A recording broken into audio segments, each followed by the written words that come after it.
Salut à tous, j'espère que vous allez bien. Aujourd'hui on se retrouve dans une nouvelle vidéo pour un update culturel. Février, mi-mars, on n'est plus à ça près sur le retard que j'ai. Je pense que là, au moment où je tourne, je crois qu'on est le 15 mars et je pense que vous aurez vers le 20. Donc voilà, ce sera genre février, mars et puis ce que je verrai fin mars passera pour avril. Donc voilà. Du coup, on commence avec les deux séries. La première série que j'ai regardée, je vous en avais déjà parlé dans l'update de janvier. C'est la série Balthazar. Donc j'avais vu, je crois, les 3 premiers épisodes. Et là, je sais plus s'il y en avait 8 ou 10. Peut-être même moins. J'ai vu les derniers épisodes, enfin jusqu'à la fin de la série Balthazar. C'est une série qui est disponible, enfin qui est diffusée sur TF1 et c'est aussi ce mois-ci, février, où on a appris que la plateforme Salto, dont je vous parle régulièrement, allait fermer fin mars et que voilà, c'est juste super trop dommage parce que c'était la seule plateforme où tu peux voir des séries genre françaises, enfin un nombre de séries françaises genre regroupées dans une même plateforme incroyable et je comprends pas pourquoi ils ferment parce qu'en fait chaque chaîne de télévision veut faire sa propre plateforme, sauf que moi je vais pas me casser la tête à acheter à la fois TF1, M6 etc. Et du coup en fait c'est hyper compliqué et je comprends pas, mais bon. Donc j'ai regardé Balthazar. Qu'est-ce que je peux dire de Balthazar?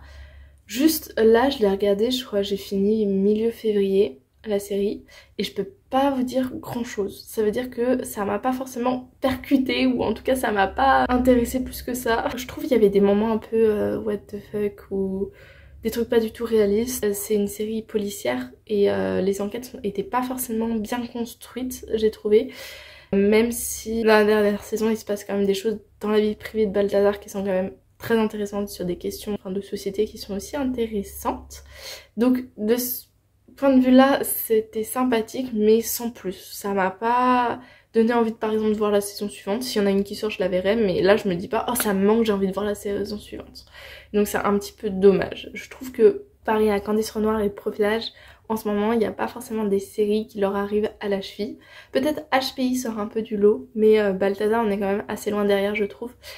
Balthazar c'est une série policière qui ressemble aux 3 là que je viens d'évoquer mais qui est beaucoup plus gore et je vous dis juste si vous voulez la voir prenez ça en compte parce que c'est pas forcément quelque chose que tout le monde a envie de voir et que tout le monde gère bien.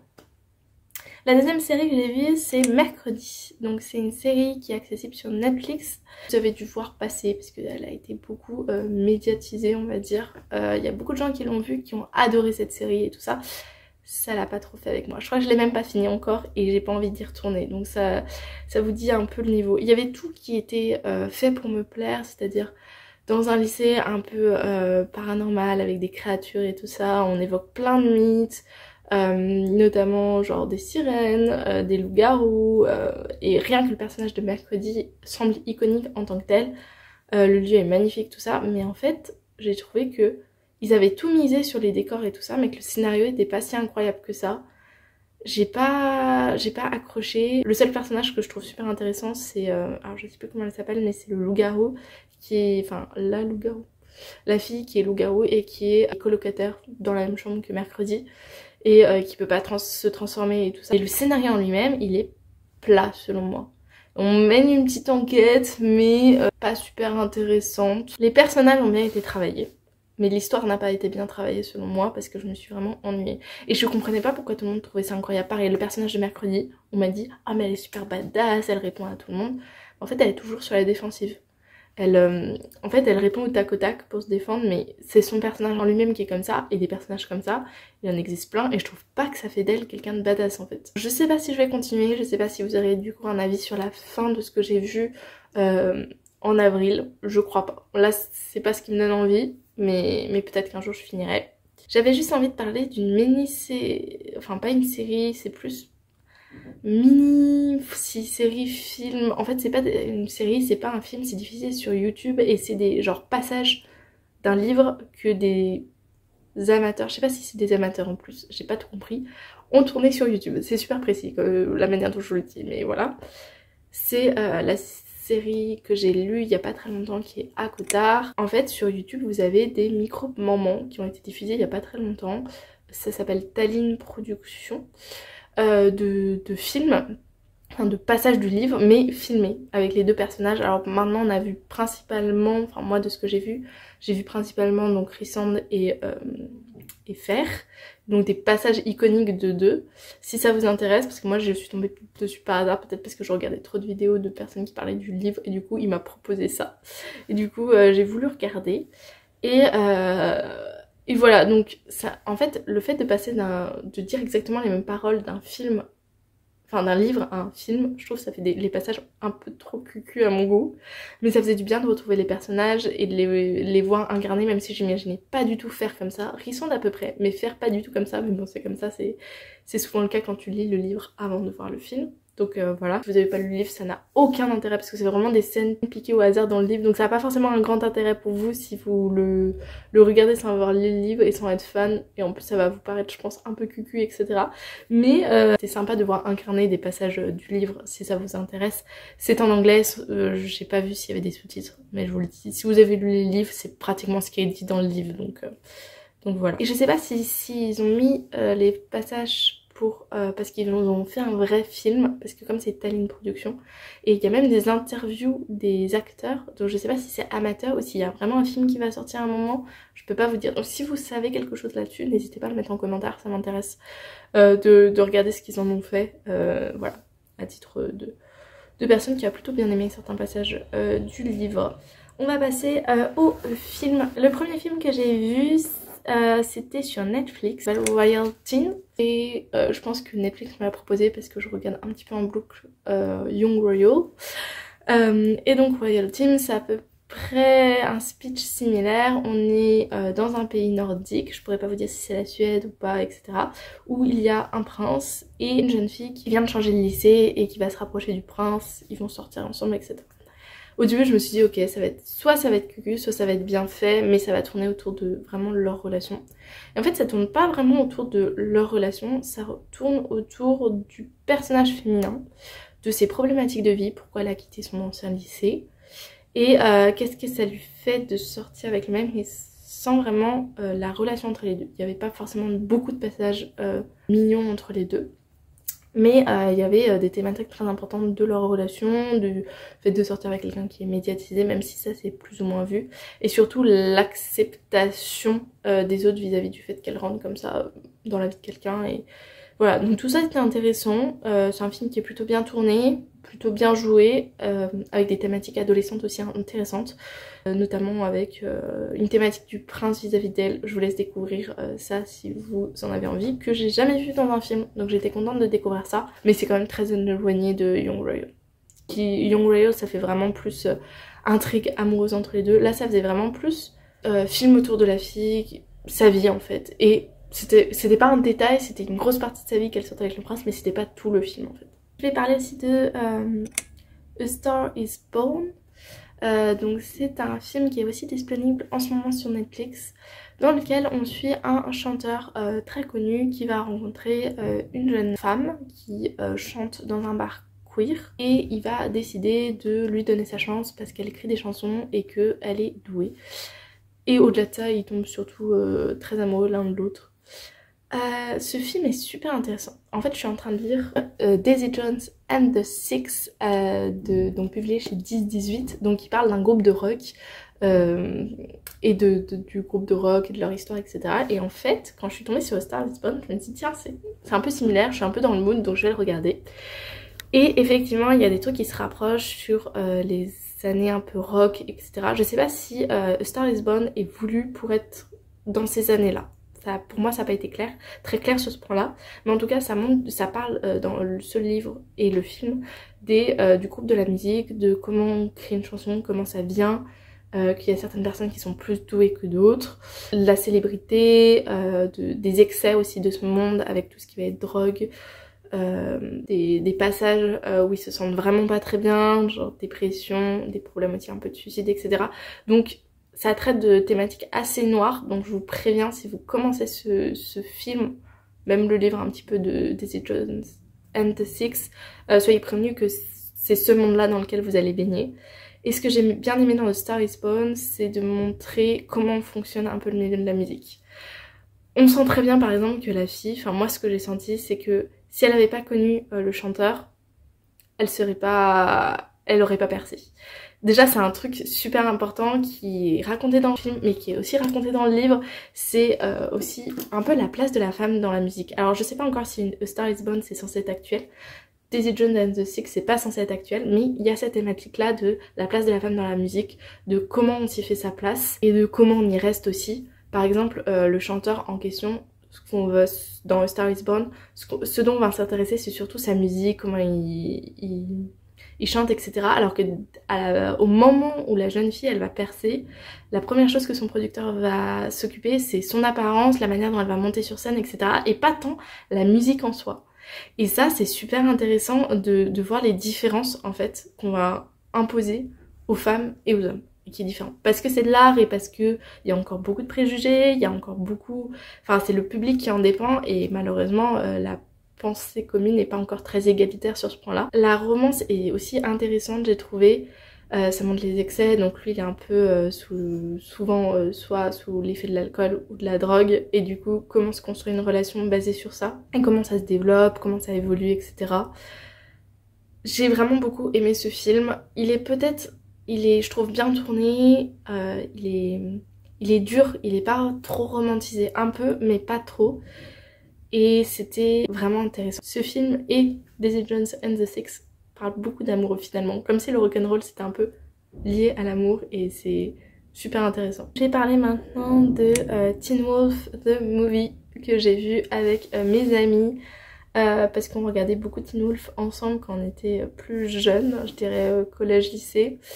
Et enfin plus lycée peut-être, et ils ont sorti un film dans lequel il n'y a pas un des personnages qui est super connu et qui nous manque globalement. Ce film il est disponible alors qu'en anglais pour l'instant, c'est sur le site de streaming Paramount je crois, enfin le site de production américaine.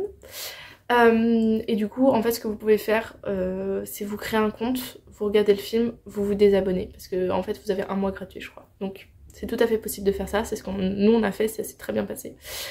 Et du coup on a vu Teen Wolf The Movie, ça a dénaturé la série, globalement c'est ce que j'en pense. Pendant tout le long j'étais là mais pourquoi je regarde ce film, pourquoi je regarde ce film, c'est cucu à souhait, c'est mal tourné alors qu'il y a des super acteurs qui jouaient plutôt bien dans la série, qui la tournent, genre Lydia, Scott. Les acteurs n'ont pas très bien joué, j'ai trouvé. Le seul qui faisait un peu sortir du lot cette série, c'était Jason. Puis c'est genre une scène, rebondissement, on passe à la scène suivante, et puis ainsi de suite. C'était décousu, il n'y a pas d'histoire, il y a genre Scott il dit un truc à Allison, elle sourit alors qu'elle était censée être hyper méchante. Enfin, il y a aucune logique, aucun bon sens. Et après ça, je regarde sur internet et je vois qu'il y a un film 2 qui est prévu. Et je me dis mais pourquoi ils ont fait ça? Ils ont fait ça juste pour gagner de l'argent en fait. Enfin franchement. Et puis c'est nul, mais il n'y a pas d'histoire. J'aime pas être autant critique sur des œuvres, mais je vous assure que j'ai pas du tout accroché avec ce film. Regardez-le si vous aimez Teen Wolf. Alors si vous n'aimez pas, ce sera un peu sorti de nulle part. Mais si vous avez regardé Teen Wolf que vous l'aimez, regardez-le et dites-moi ce que vous en pensez. Et si vous voulez pas avoir une mauvaise image de la série après, ne le regardez pas. Parce que franchement, c'était n'importe quoi. Et puis, je finirai par dire qu'il y a un personnage, vraiment. Il est arrivé, il a fait 2 scènes, il a même pas dit bonjour à Scott, qui est l'alpha. Il est reparti. Ok, bref. Voilà, c'est tout pour ma parenthèse. Ensuite, je voulais parler d'un film que j'ai vu hier pour le coup. Et c'est Alex Strangelove. Il est disponible sur la plateforme Netflix également. Dans ce film on suit Alex du coup qui de son vrai nom de famille c'est True Love et il est un petit peu obsédé par les animaux et il compare notamment les relations amoureuses des animaux avec les relations amoureuses des humains. Donc voilà, ça je trouvais déjà dès le début du film c'est assez drôle et c'est sympathique. En fait il rencontre une jeune fille, il se met en couple avec elle, il veut aller plus loin avec elle sauf qu'il va rencontrer un mec entre temps et il va se poser des questions sur le mec aussi et du coup voilà. Sujet très actuel, ça se passe au lycée, en Amérique donc c'est très américain. Il y avait certains passages où j'étais là tout le début, était un petit peu long. Mais ça aborde des super thématiques encore une fois, c'est sur nos... Alors il y a des moments, je me demandais si on n'était pas à la limite de la non-tolérance, mais en même temps ça montre la réalité, donc c'était intéressant, mignon, bien tourné, bien joué globalement. J'adore l'actrice féminine qu'ils ont pris. Elle joue super bien et notamment en fait ce qui se passe, je trouve que ce qui est intéressant c'est pas du tout la relation qu'il va avoir avec l'autre mec, c'est vraiment ce qui se passe entre eux deux et leur relation à eux deux qui est super intéressante. Donc petit film qui se passe au lycée sur les relations amoureuses, si vous aimez, franchement je vous le conseille. Et puis on va finir par les théâtres que j'ai vus. Bon, en premier, je vais peut-être passer plus ou moins vite dessus. J'ai vu, en fait je l'avais oublié dans mon dernier update, donc je l'ai vu je crois début février. J'ai vu Edmond, le théâtre, au Théâtre du Palais Royal à Paris. Edmond, c'est l'histoire donc de Edmond Rostand. Ça a été écrit par Alex Michalik. C'est un livre que je veux me procurer absolument et qui est en fait une pièce de théâtre dans laquelle on va suivre l'histoire romancée de Edmond Rostand, celui qui a écrit Cyrano de Bergerac. La pièce de théâtre est juste incroyable, elle est drôle, elle est bon romantisée, donc t'as vraiment l'impression de suivre un roman, elle est dynamique, il y a des passages de Cyrano de Bergerac qui sont juste hyper émouvants. Et il y a toute l'inspiration qui vient, comment ça se construit, et t'as vraiment l'impression d'écrire le livre avec l'auteur et c'est super intéressant. Sinon c'est vraiment une pièce que j'adore, que je vais voir genre super souvent, que je vous conseille vraiment d'aller voir au théâtre ou d'acheter le livre ou la BD. Je vous avais fait un update de la BD parce que j'avais lu la BD, il y a une BD qui est sortie aussi. Ou de lire juste la pièce de théâtre ou de voir, genre franchement vous perdrez pas votre temps. Même si le théâtre c'est pas trop votre truc, vous perdrez pas votre temps. Je pense que vous allez adorer. J'allais dire peu importe votre profil, peut-être pas, mais vraiment c'est une super histoire. Ensuite j'ai vu 2 autres pièces de théâtre. Donc le premier c'était Crime entre amis. Je pourrais pas vous dire dans quel théâtre je l'ai vu, je pourrais le retrouver, si je retrouve je vous mets ici le nom, sinon tant pis. C'est une pièce de théâtre qui au début m'a laissé un peu sceptique mais qui à la fin était quand même vachement bien. Quand j'y repense. C'est un ami qui va convier un autre ami en lui disant qu'il y a quelqu'un qui est mort, c'est lui qui l'a tué. Est-ce que, en gros, globalement, tu veux bien m'aider à cacher le corps? C'est le speech de départ. Et en fait, au fur et à mesure, ça évolue. Il se passe plein de trucs.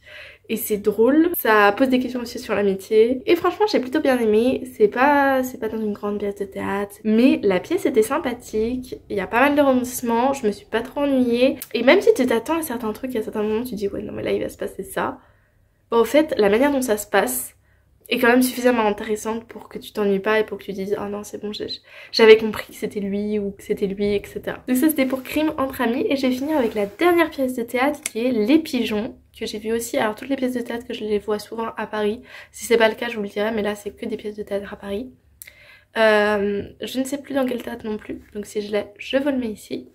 Alors ça c'était plus une pièce de théâtre, j'étais peut-être pas le public visé, dans lequel on a 2 comédiens qui sont très connus mais dont je n'ai toujours pas les noms. De toute façon vous aurez l'affiche, vous les reconnaîtrez peut-être, qui vont se faire prendre au piège. Ils vont arriver pour un casting, pour passer un casting, sauf que finalement ça va pas être exactement ce à quoi ils s'attendaient. C'est un peu rocambolesque, j'ai pas trop compris le message qu'il y avait derrière. Alors il y avait des très beaux messages à la fin sur la manière d'écrire, sur des personnages, c'est beaucoup de réflexions au niveau des personnages, notamment sans vous spoiler, il y a un moment il y a quelqu'un qui dit mon Rostand est mort mais Cyrano vit toujours, et c'est super vrai en fait, les personnages ne meurent jamais. Donc il y a toute cette réflexion là qui était vraiment super intéressante à la fin, mais le début était très très long et puis je comprends pas trop comment on est passé du début à la fin. Si vous voyez la pièce de théâtre vous verrez, je veux pas trop vous spoiler si vous y allez, et c'était un peu mal construit, même s'il y a un très beau message à la fin, j'ai pas compris le message sur la longueur on va dire, et du coup de ce point de vue là j'ai passé un bon moment, mais c'était pas, je pense que ça m'était pas forcément destiné déjà, mais sinon le reste, les autres messages je les ai pas trop captés, donc voilà. J'étais contente d'être allée le voir, mais j'ai préféré, par exemple entre les deux, j'ai préféré Crime entre amis. Et Edmond, mais bon, Edmond c'était facile, je l'avais déjà vu, j'avais déjà aimé, donc voilà, je vais retourner le voir normalement Edmond, donc je vous dirai pas, je vous referai pas un update quand je retournerai le voir, je vous le promets. Je vous dirai juste ah je suis allée revoir Edmond, mais voilà, s'il y a une pièce de théâtre vraiment dans votre vie que vous devez voir, c'est celle-là. Voilà, j'espère que vous avez aimé la vidéo, j'ai fait le tour. Si vous avez aimé, n'hésitez pas à liker, n'hésitez pas à vous abonner, je fais un update lecture et un update culturel chaque mois techniquement, ou des fois je regroupe 2 mois s'il y a un peu moins. Et puis je fais d'autres vidéos aussi. Donc si ça vous a plu, n'hésitez pas à commenter également. Si vous avez des pièces de théâtre à me conseiller, je suis toujours ouverte. Des films, des séries, vraiment allez-y en commentaire. Je vous laisse pour aujourd'hui et je vous dis à la semaine prochaine pour une autre vidéo. Salut!